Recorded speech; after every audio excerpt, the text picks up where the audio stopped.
Hey, welcome to Movie Zone. This video is the recap of the American slasher film, Scream, released in 1996. Without further ado, let's get into video.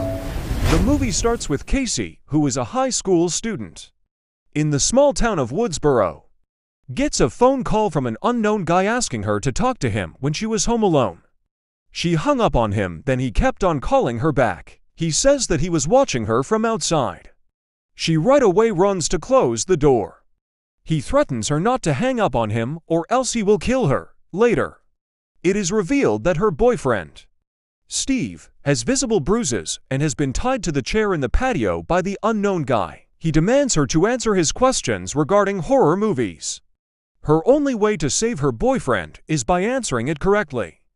As she fails to answer his question about the Friday the 13th movie correctly, he kills her boyfriend by stabbing him in the abdomen. He breaks the main door and gets into that house. Casey, who was hiding in the backyard, sees a car and realizes that it's her parents.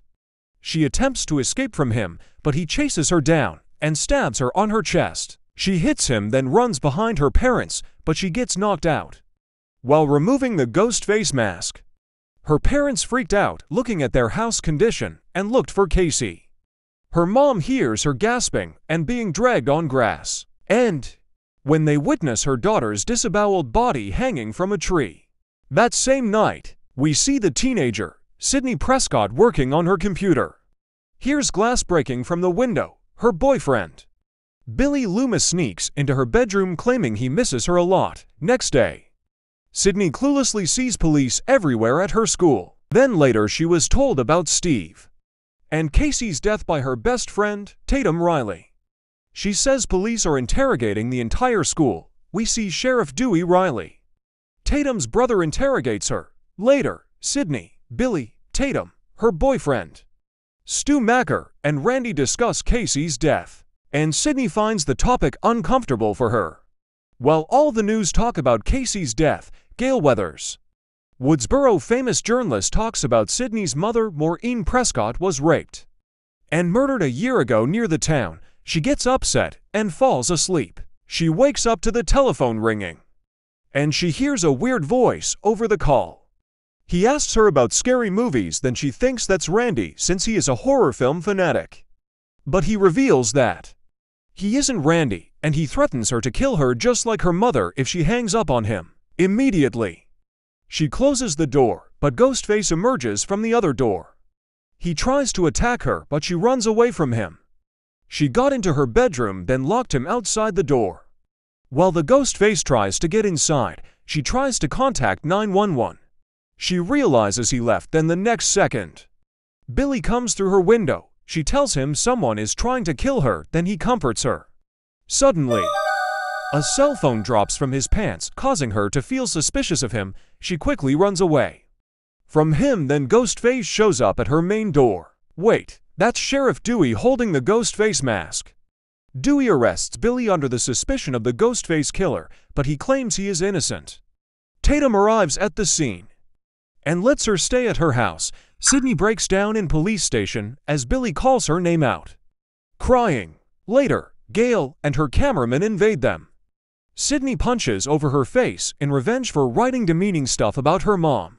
Later in Tatum's home, she gets a phone call from the Ghostface again. He says that soon he will kill her. Next morning, Dewey informs her Billy was found innocent and released. He didn't make any calls that night, and the cellular bill was clean. He drops her at the school, then she notices Gale there. She accuses Gale for falsely supporting her mother's killer. Cotton weary by calling him innocent in her book. She also wrote Sidney's testimony was fake and her mom had many affairs in her book. Gale reveals Maureen and Cotton were in a relationship, and the real killer framed Cotton as the killer. Later, Sidney bumps into Billy and apologizes to him for what happened. He says she isn't the same person since her mother's demise. She heard footsteps in the washroom, but no one was there. The Ghostface shows up with a knife and attempts to kill her. Again, she escapes from him.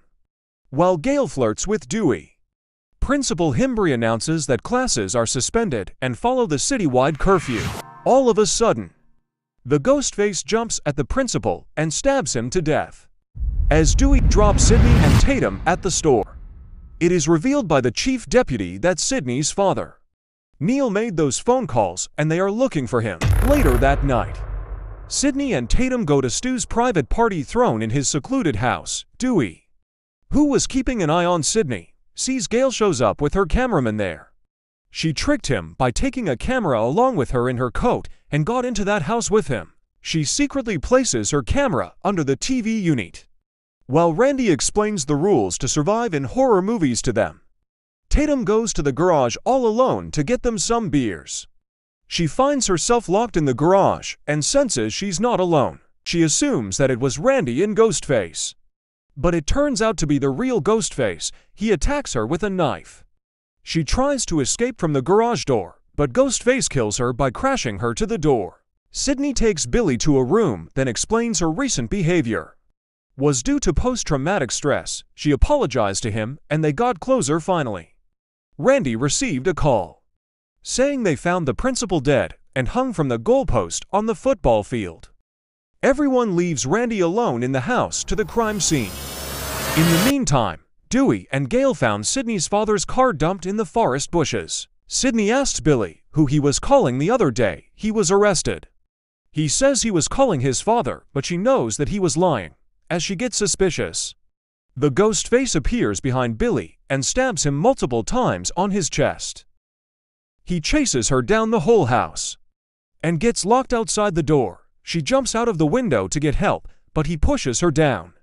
She sees her friend's dead body hanging from the garage door. Unaware, Randy, peacefully watching a horror movie, was almost stabbed by Ghostface. Sidney gets into Gale's van, then sees the Ghostface behind Randy. Via the monitor, Kenny opens the door to save him, but realizes the telecast is 30 seconds delay. The Ghostface slits his throat and manages to stab her shoulder before she closes the door. She escapes from him and runs into the forest. Worried, Dewey goes into the house to check on them, and Gale gets into her van, then is shocked by Randy, who appeared out of nowhere. Her cameraman was all bloody on her windshield. As she was driving, she saw Sidney in the middle of the road and crashed into the forest, then passed out. Sidney returns to the house and finds Dewey was stabbed on his back. The Ghostface traps her in Dewey's police car. He silently gets into the car and tries to cut her throat, but she escapes. Then she points Dewey's gun at Randy and Stu, who was running at her. Sidney locks both outside for pointing each other as the killer. She gets shocked seeing Billy falling down the stairs. He takes the gun from her and lets Randy in.